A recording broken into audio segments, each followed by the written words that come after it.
All right, everybody, welcome to another edition of What's What BR. Today we have Amiee, Supp, and Jennifer Ocken with us from Storefront Project, Front Porch Project, Insert Next Project, because they're growing so fast, there's bound to be another one coming. So, how are you guys today? Great. How are you? It's another day in paradise. Got some good weather for at least about another 3 hours, I think. We're gonna get that little rain for the next couple of days, so I'll survive. But having a good time. So diving straight into it, you guys are the originators, bringing us what everybody is just kind of taking a wave, through this pandemic of starting with Front Porch Project. So tell me, where did it start? How did, you guys are in the thousands at this point, and everybody, it's a thing. Like, I'm even being told, we've got to do our photo because this person's done theirs and this person's done theirs. And I'm like, yeah, I'm doing shows, so I don't have time. So tell me, let's dive in. Well, I was literally one Saturday morning being a business owner, trying to figure out what am I going to do. It was about a week into the crackdown on the stay-at-home order and just kind of the pressure we were having for that. And I was literally typing an email out about a sale that I was going to do for my photography, and Amiee texts me and says, "Jen, you've got to do this right now." And then she texts me a link, and then she texts me the post, the actual content of the post that I needed to post so that I could literally do it right then. And it was this Pay It Forward initiative that photographers would go out to porches in the neighborhoods and photograph the family. And instead of paying the photographer, we were asking the people to pay it forward to local businesses to just kind of keep the local economy stimulated and at least do the what we can for it. And I thought I was all on board. I'm one of those people that I walk the walk when I talk about supporting local businesses, and it was just a perfect match. And Amy's like, "I'll help you, whatever you need." And within the hour, I had a post up and realized maybe the next hour that I needed like a physical contact form to kind of funnel and filter these inquiries that were coming in, because they started coming in hot. Immediately, the community of the greater Baton Rouge area was like, "I'm in." They loved it. And so that's literally how it started. And the next day I had photographed 5 porches. I think that was like around March 22nd, 23rd time. It was the 22nd, yeah.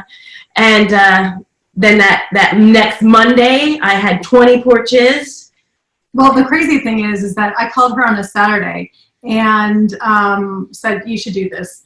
And then within like that night, there was like 90 people who said that they were interested. And I was like, "Jenn, I'm like, do we need to get some more photographers?" She's like, "What's 90? I can handle that."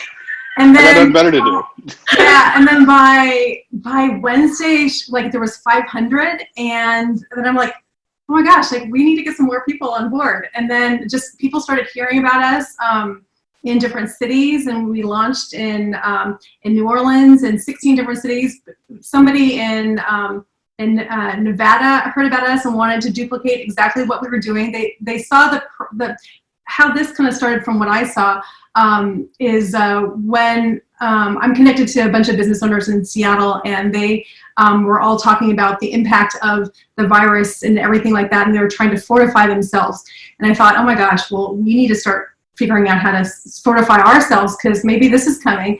And so I started just getting on all of these like different groups and trying to find ways that we can help local businesses, because our the executive director for the company that I work for, called Partners One Moxie, was like, "Listen, everything's changing. Just figure out what you can do to help small businesses." And so I just kept throwing around ideas, and I saw this idea from a photographer in Boston who was doing the Pay It Forward thing that Jenn was talking about. And then, yeah, one thing like led to another, and then it just exploded. And how we did it, and our messaging, and I think like the heart of Jenn and the other photographers, and what we were communicating ended up just catching on with the news media. And then that was seen in other cities too, when they would Google the front porch or the front step project, and people would read all the different options. And I'd get a phone call saying, of all the different options for how you guys did it, we love yours the most. Can we do what you guys are doing? So the cool thing about Jenn, she's, neither of us have children or spouses, so we have a ton of free time in our quarantine. So we can be super focused, but we're also very driven to order and like a method.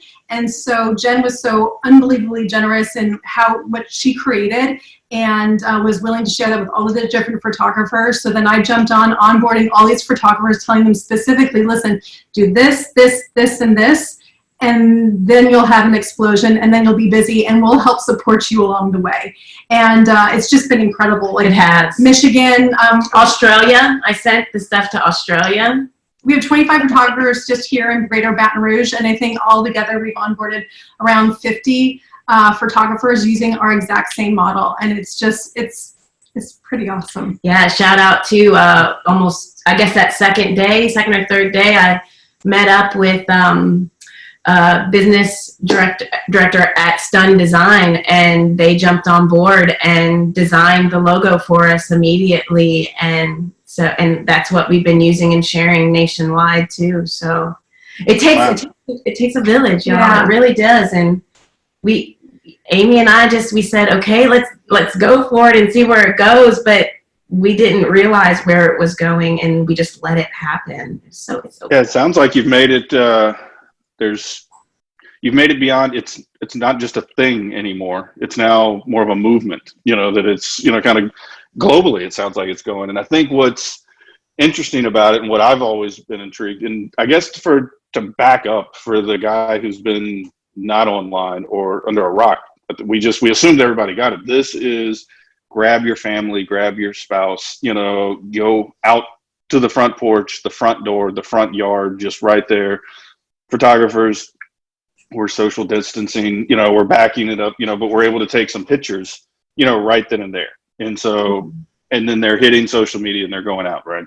Right. And the clutch of it is not only are they paying it forward, and they are committing to buying local in whatever capacity they see fit, is they, in the contact form and being able to reach back out to the photographers, they have to tell us what businesses they're paying it forward to. So then when Amy was smart, we created that immediate Facebook group, the Front Porch Project Facebook group, where everybody could kind of go in and see the pictures as we were posting them as photographers. But included in that post, we were tagging those local businesses and reaching out. So it was connecting the consumer and the business owner together. And I mean, there was a lot of comments of gratitude. When we started doing the storefront project, which I know we'll talk about here in a few minutes, but when we started doing that, the business owners realized y'all were the front porch people, y'all saved the business. It was really working, this tagging and paying forward and socializing these pictures as a result. And a result from these pictures is that these people were committed to paying it to the businesses locally in our communities. They were feeling it. Businesses were getting orders and selling items that to clients and customers they had never met before, because somebody had seen them post on somebody else's photo. So it's so interesting how content and that real, authentic communication and relationship building in the social media realm of how valuable it is. The businesses didn't even have to do anything, but it was that authentic love for the business and the project and the community driven. I mean, a lot of these porch project families that we were taking pictures of, they felt like they had a sense of purpose. They didn't know what they could do to help in this crazy uncertain time that we just had. And we were giving them purpose and reason, and this is how you can help. But we're also followed through. That's the, that's the thing. And I think that's, you know, it reminds me of a story in the early days of eBay. You know, one of the executives and somebody, they were putting things together, and they were saying, how does this work? Someone's going to buy something and they just put it in the mail. What if the other person doesn't pay for it? And they said, if you genuinely, you know, or they said, how was it? I genuinely believe if you give people a chance to do the right thing, they will. You don't have to hold them to a contract. You don't have to do anything. And that's what makes this simple. You know, it's here's how you pay it forward. You don't have to get up and go to a studio. You don't have to do anything. It's informal. It's very simple, you know, and that's what I hope this transcends and stays, you know, even outside past, because I look and kind of walk around my house and it's like, we haven't done a family photo in years. You know, it's like we've got everything from an iPhone, you know, and a picture, you know, but there's always one person missing from the photo, right? You know, the guy who took it. But I think it's easy. You know, it's jump online, you know, you want to take part, and it's easy from the photography side of things, you know, when you get there, but you've got logistical things, you know, nightmares, you know, to keep up with, of how do we do thousands of people on photos and get out there and, you know, move to the next one and just keep going. Jenn started doing 10 people in one day, and I think most photographers were doing that, but we ended up like getting an app and to help with the route, because a Front Porch family member was like, hey, you should use this, it's going to help you. It totally changed. It was a game changer for us. So she went from doing maybe, I think around that time you were probably doing like 30 or 40, and no, she's crazy. Like, she's just like well, I say that because she could say the same thing about me. We're all about pushing the envelope, because if you don't ask, you don't get. But the first day, like, I would go and drive with her. I'm like, if you're gonna do 40 porches, like, that's just too much choreography. So I'm gonna go jump in the car with you. So I would navigate and text the families. And I mean, it's an entire operation. But then Jen's like, hey, we're gonna do 70 families in one day. I did. Yeah, and she did. It was crazy. And then there was like one day where she would do like 70 families all by herself, which I can't even imagine. Well, the system was in place. Yeah. The clutch, and I'm a big advocate for standard operating procedures, getting a system of quality control and checking within there, and I created a system, and it's in place, and it was with her help, and it was the trial and error. Like, everything happened at lightning speed, and we just figured it out and found what worked and stuck with it and stayed with it. We didn't try to make it better. We just stuck with what worked, and that's what we have to do during this time. Yeah. For our own personal businesses, for families trying to maneuver through, you know, now being stay-at-home moms and you know, or homeschooling of sorts, you know, that kind of thing. You have to figure out what works and make it and stick with it, because that consistency is clutch. That's I've talked to a number of people, and that's what's, you know, worked. Is being able to pivot, try to figure it out and keep the course. You know, I've been telling people that, you know, the story, you know, that I've been telling people is I fly airplanes, and they say, you know, no matter what, the first rule when flying an airplane is no matter what happens, no matter what goes wrong, no matter anything, fly the airplane, you know, and I've equated that to, you know. Yeah. I've equated that, you know, for business owners. You know, I've known business owners, I've known people that, you know, own publications that in the beginning of this just said, we can't do it. And they just shut it down, like close the business. And then I've seen people that have just gotten paralyzed and not knowing what to do or how do we do it. But the people that I think are getting through it, and maybe, you know, when I say getting through it, I don't mean, you know, that they're just raking in, you know, money or their business is killing it. It's just that they're surviving, you know, to the other side. And even if it's not perfect, but it's giving them purpose. It's moving, you know, it's like, you can't just sit at home and go, what can I do? You know, it's, you're a business owner, you know, run the business or fly the airplane. You know, you have to, you know, kind of keep your head up.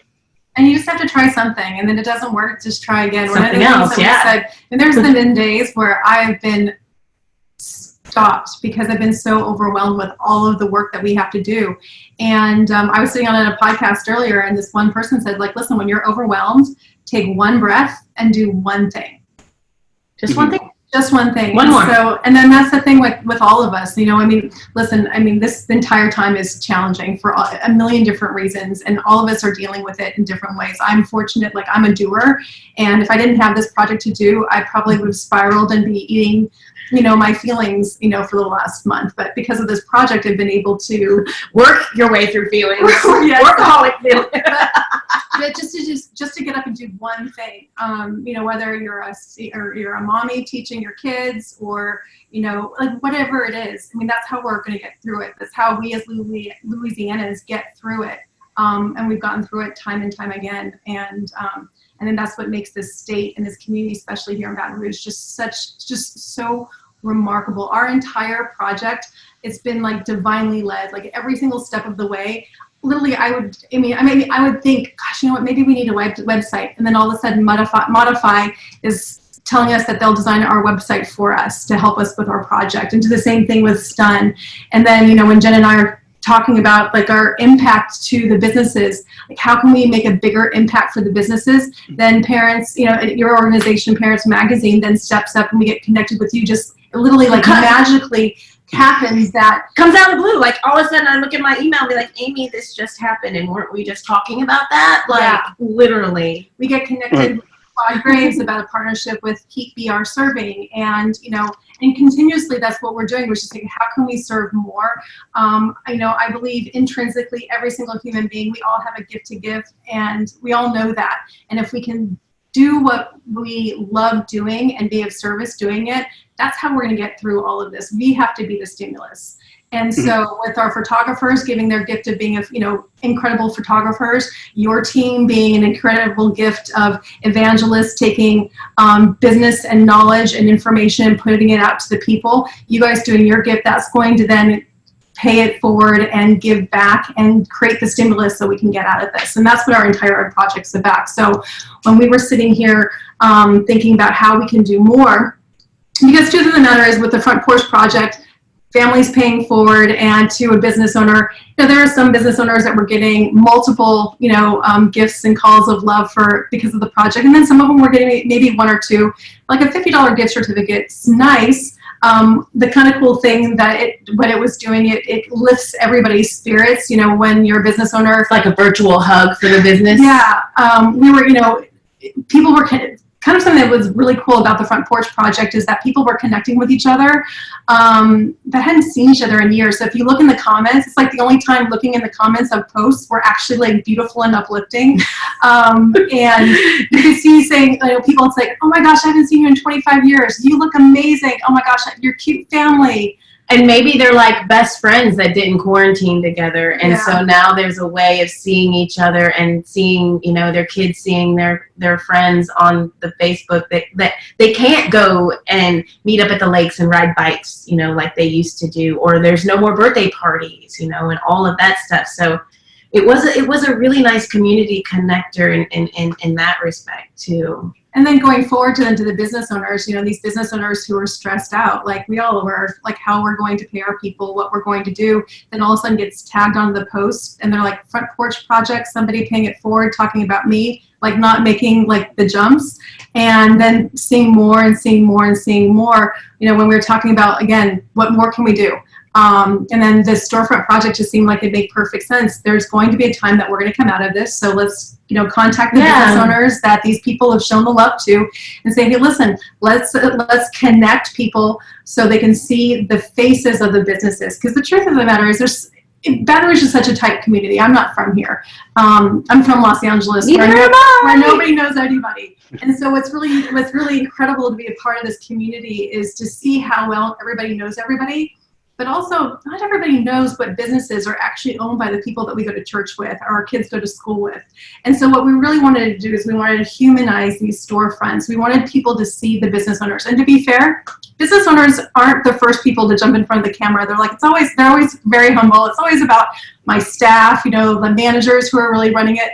But what we wanted to do is we wanted our community to actually see the faces of these brave human beings. And listen, right now, brave is an incredible term applicable to lots of people. But in general, personally, I think that business owners are like the heroes of our communities. They take these huge risks. They borrow money from their mama. They put in they borrow from their houses. They they sweat until, you know, to create something that we get to drive by every day. And we wanted to show the community the faces of the people who started this, who are, you know, the reason why we have, for every one business that's there, it probably creates anywhere from at least 1 to 5 jobs for Small other people, businesses, small yeah. businesses, at least, you know.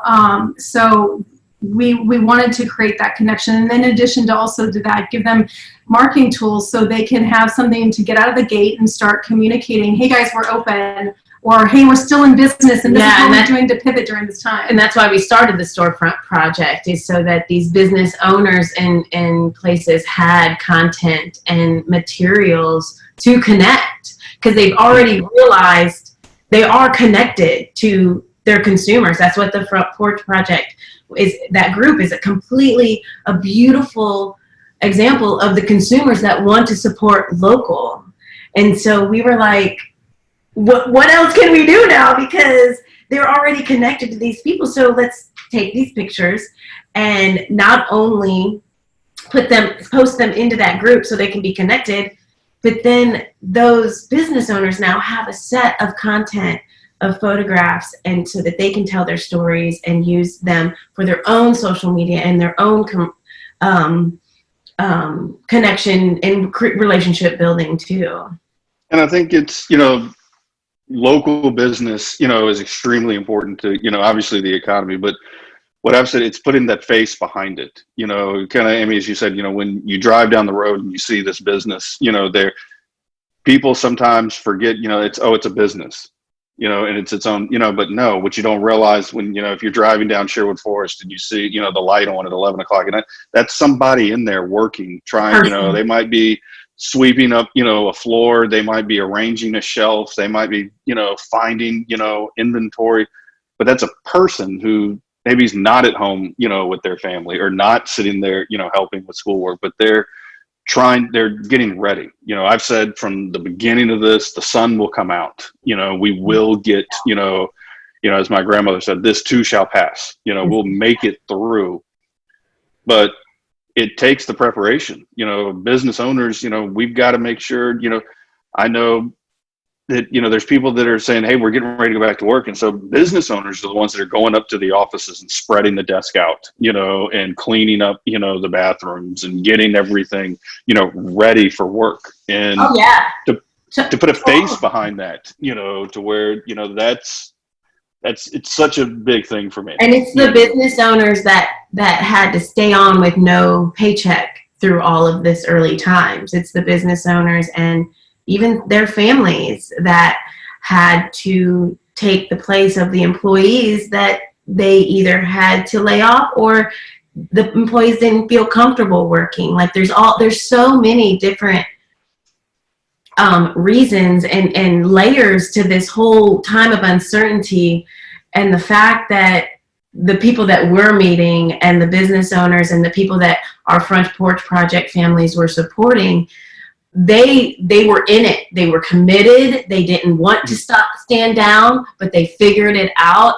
And now through the Storefront Project, we're able to tell that story, and they're able to tell that story and connect again. Like, because we've all felt so distant from everything. And that's what it's about. I've told people, I've been, you know, in marketing and advertising, been in the technology space, but really when it comes to, you know, getting these businesses back, it's telling the story. You know, if it's the guy who makes the hamburger, you know, everybody makes a hamburger, but the guy who's, you know, he's got a story, you know, this is where the recipe came. This is how I did it. This is, you know, the history behind our location. Or why he's just literally there at that grill that day. Yeah. What's his purpose there? He might not. Yeah, so great. It's a huge, you know, thing, you know, for people to be able to tell their story, to tell their why, you know, what they're doing. And then for you guys to go from, you know, thousands of front porches, you know, now into, you know, thousands of, you know, storefronts. That's what this really is about. Because if you take away the people at the front porch and you take away the business, you know, we're just a bunch of people hanging out. The other. Right. You know, we're just hanging out on a big pile of dirt, you know, here in Baton Rouge. You know, we need the family. Well, it's been drier. It could have been a lot worse. I've told everybody. It was winter and it was dark and cold and wet. You know. Oh yeah, I'm from Chicago. My brother, and he's a photographer and doing porch pictures up there too. And they had a tough time. In fact, out of the 27 days of porches that I photographed, yesterday was the only day it downpoured on me. And you know what? My porch families were all in it. I shot from my car, and they opened their front door, and I did like 10 of them yesterday. Awesome. My selfies are like from me in my car, and my family's like up at the house. It's hilarious. And I think it's, like I said, it's turned into a thing. Like if you haven't gotten yours done, now's the time. Sign it up. But this has gone so much bigger than Baton Rouge, and it really is to, you guys' efforts to, push and push. I've talked to some people that have said, I'm like, well, why don't you go do X, right now? And it's sad, but I've had a lot of people I've known, they're like, well, that doesn't make me any money. I'm like, well, but it might. And even if it doesn't, like, are you watching Judge Judy? Get up, go do something. Maybe it turns into. That's the thing. Like, again, we talk about like the stimulus, where everyone's waiting to get the stimulus from the government. The government's printing money, so we can have something to spend. Like something, it's for us to recover. It's going to take. It's something that has to start. And so if you can start with what you can give, there's. We dealt with like a lot of people saying the very same thing, like, well, you're not charging for it, you should charge for it. And it's just like, it's not about that. It really is just about giving our gift and then somebody else giving their gift. If people couldn't go buy a gift certificate, then we said, you know what, go mow your neighbor's lawn or go call the nursing home up and talk to a resident there that hasn't spoken to somebody. Just pay it forward with whatever you have. And I, prior to coming to Baton Rouge, I worked on cruise ships for 10 years. And what was really beautiful about working on a cruise ship, and I know there's a lot of, stuff in the media going on about that, or, all of that, but it was by far the best thing I've ever done in my entire life. And you had a true ecosystem of everybody on board doing something that they love doing, because you have to. You're working 16, 18-hour days. If you don't love what you're doing, then you are going to be miserable for the 3 to 6 months you're working on that ship. And we had an ecosystem of everybody doing what they loved. So I got to work 16-hour days because somebody else was making my food, somebody else was, cleaning my clothes, somebody else was making my bed. And they loved doing that because it was of service. And it was a really beautiful ecosystem of everybody giving and doing what they can do. And it made our world work. If somebody on that ship stopped doing what they did, everything else would get backed up. And I take a look at, again, how we're going to get through this. If everyone starts giving and starts doing what they're great at and what they love doing, that's how, and then the next person that they just gave that to, people do the same and do the same. We can revolutionize what we all are doing, because maybe for the first time we're doing things that we love and we're doing things that make us happy and doing things for the right reasons. Yeah, when they say the receiving is in the giving. It's two things come to mind when you say that. One is the quote I've always loved from Zig Ziglar that says, you can get anything you want in life as long as you help enough other people get what they want first, and the other one was, somebody had asked me one time, it was before a show or it was something, and they said, look, we need a quote from you, about business and, what is it, like on the spot. And it stuck with me, and I was just like, you know what, find something you love to do and just show up, that's it.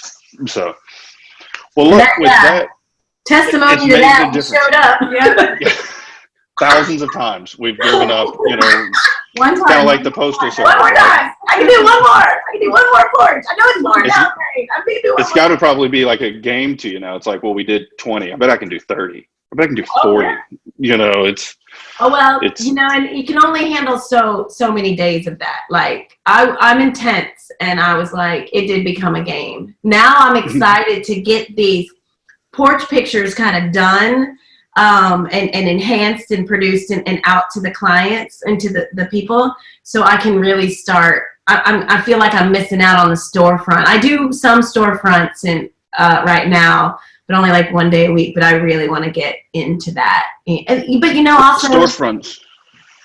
The storefronts I think is cool, and one of the things that maybe we can find a way to help you with it. I had a thought was, once everybody does get back open, if we made a window cling, something to stick to the business door, to where, as you go open that door and you look down to see the handle, it's like, this is a storefront project, you know, and while I'm waiting in the restaurant, I can go pull it up and I can see who owns it. Can we do that this week? Like, we do 100 a day. Let's go. So I'll help you make them. I'll commit to you on that, and we'll get it put together. But I think that would be, as people start seeing, they see this movement. What I've always liked is when things are online and then they become, you know, as you know, my daughter says, in real life. You know, it's like, hey, this was online. I saw this in social, but hey, I went to go open the door at this restaurant, or I walked into this, you know, tailor, or I went into this place. It's like, oh wait, I recognize that. You know, let me pull that up. Let's see what's the story, you know, behind here, because that's what, you know, we're living in a time. You know, I tell everybody, if I ever get the time, you know, I'm gonna be able to write a really cool book. You know, I've done floods, I've done pandemics, I've done hurricanes, I've done tornadoes. You know, we've done it all here. But somebody told me with the we're talking with the old state capitol here on the show, and they said, you know, we're literally living in history, you know, and it's the stories that are going to come out. We'll come out of this. The business, you know, Baton Rouge, the people, everybody, you know, we're going to all be okay. But it's going to be, what are those cool stories that, you know, 5 years from now, 10 years, you know, you go and you see that clean, you're like, I remember that. And you go pull it up and you can see, oh, that's what they did, you know, during this time. This is how, you know, they got through it. It's kind of that, where were you when Kennedy was shot? Where were you when Neil Armstrong stumbled? Where were you during the pandemic? I actually am working on talking to people to produce that book. Oh, I want those stories. I want people to say where they are. I've been collecting a few of them for samples that I want to see, but that's why we're starting to collect with all the get with all the photographers that were a part of it, and just have this book where there's the photo and then the story. And sometimes it might just be a photo with, like, I did a similar book in 2015 with an event that I photographed over an 11-year period, and we got the people that participated in that event's personal stories about that event, like what that event was about to them. And I want to do the similar thing with these porches. And well, ironically, we've got a publisher on the call, so let's, you know, I'm open. I've done the time or two. You know, I've done a couple. We have it. It just falls right where you need it. I know, right? We should just ask for it now. We should just ask for it now. It's like a commercial. You know, you ask for something and it pops in. You know, Yeah. So. Well, look, I'm serious. We'll talk about it. Let's find a way to do it. I appreciate the time. You know, I know you guys are going all over the place. We're all moving. Yeah, Amy came out from shooting. I'm enhancing back there. I'm looking at pictures, and she came out from being out on the. And we'll be right back on the road, I'm sure. You know, as this continues to keep moving. So, look, you know, I think this is, like I said, I think it's amazing what you guys are doing. You know, Amiee, you know, it's just going to keep going. Like we said, we've passed the thing, you know, we're now into the movement, and, you know, whatever we can do to help you, you know, it's love to have you come back, talk about it. You know, now we're in the tens of thousands, and, you know, when's the book come out, and how do we find it? And, you know, just put all this information out and keep getting it out. Like I said, it's about telling stories, you know, and the more people that we can help, the more they can pay it forward. Like you said, there's not going to be some plane that flies over and drops some magic dust and the economy comes back. It's going to come back because that guy went and picked up, you know, a burger and fry. You know, it's going to come back because he went and, you know, bought, you know, a hammock, you know, from a hardware store, you know, bought a birdhouse, you know, bought, you know, the little things are what turn the gears, you know, to get us moving again. So, you know, and it takes projects and movements like this to remind people that that's so easy and necessary to do, just to go out and consume. Yeah, and every little bit helps. I mean, you know, I love it when people say, like, one person doesn't make a difference, because it's like, yeah, well, one person didn't make a difference, and, you know, and another Amy and I can write a story about that. But then, you know, I mean, gosh, but everyone really, at the end of the day, that's what, don't we all want to make a difference? And so if we can all, like, help each other, then all of a sudden that one person becomes a group. Then it becomes like a community, then it becomes a movement, and then we have that type of stimulus, and then we have that type of recovery that we're going to need, and that we already have. Yeah, the bounce back is definitely going to be easier for the Baton Rouge area. Absolutely. And that was our main goal. And that's something, you know, I guess we could kind of, you know, bring ourselves to a close on, you know, almost, I'm not one for, you know, the internet challenge thing, but for people to really think about, sounds like there's a book in the future. we've already said it's a movement. People will remember it. You know, if you haven't done a photo yet, if you haven't gotten your business involved, if you haven't paid it forward, now's the time to go do it, because in 5 years, 10 years, 20 years, when people go, you remember that, you want to be able to say that you took part in it, even in a small way. Even if it was, I got my picture taken and then we went and got a family 5-pack, you know, from this restaurant, and we did it only because we wouldn't have done it if we, you know, didn't take part of the project. You want to say you were part of that, you know, down the road. And other things that they can do is review those businesses. They can take it a step forward if they've already done the project. They can review Google, Facebook, Yelp reviews. We've heard from several storefronts that the reviews that they have gotten really like brought in even more orders for them, because a lot of people are moving online, especially during I think so the reviews were huge. And so the reviews are, you know, that's where people are going. You know, whenever I go out of town, you know, I try to say, you know, when we go out of town, if we're at the beach and I want to go eat something, I don't want to eat anything on the strip or on the beach, because I'm like, they have a whole new audience every week. You know, they can have horrible food and it just moves. So I'm either looking at reviews or I want to get, you know, 5 blocks off. You know, we're in an online community where people are looking, and even though it is local, reviews still are important. So if you found a place that you like, maybe you hadn't gone there, like you said, just go give them a review. It's awesome. This is the place to go. Yeah. So, well, look, again, I appreciate it. I think we've covered a good bit. Like I said, love for you guys to come back, give us an update where things are. It's amazing. So we would love that. Sounds like, from the bottom of our hearts, we want to thank you so much, Brandon, for bringing us on and letting us talk about the project again. We also want to thank the Baton Rouge community, our front porch families, the business owners, just everybody actually in our community. If it wasn't for who you were as a community, I don't know if this would have gotten to be where it's at. And so, you know, just as much as that, you know, we were involved in starting it, everyone else in the community is involved for getting it to where it's at. So we are so, from the bottom of our heart, grateful. Absolutely. If you own a business out there, you don't have to have a storefront. You could be a plumber. You can be a tradesman. We would love to get pictures of you so you can use that for marketing. Artists, yeah, that would be great too. We'll make it work. Just reach out to us. You can go to the storefrontprojectunited.com. You can get all the information there. You'll links to figure out where to follow us on Facebook, and then also to sign up for it as well. We'd be grateful to see you and capture you and help promote your business. Awesome. Thank you, guys. Thanks so much, guys.